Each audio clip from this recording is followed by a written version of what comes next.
Onun esirleri 100 yıldan ziyade yazıldı. Lakin olar tünevin yazılğanı gibi muzakere etile. İsmail Gasprinski'nin korunye ki, gelecekte laf etmek için bir ustalığı var edi.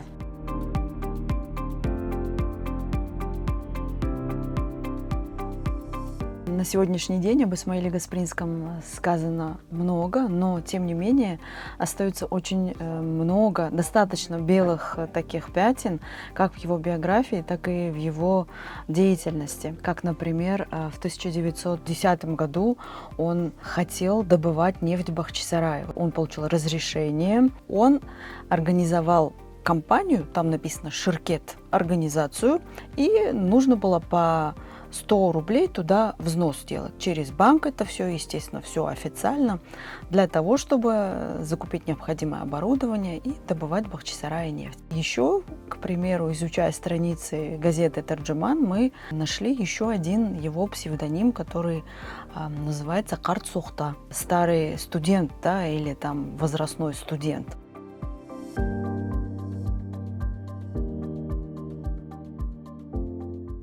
Для меня очень интересны были заметки и статьи, связанные с мусульманской благотворительностью.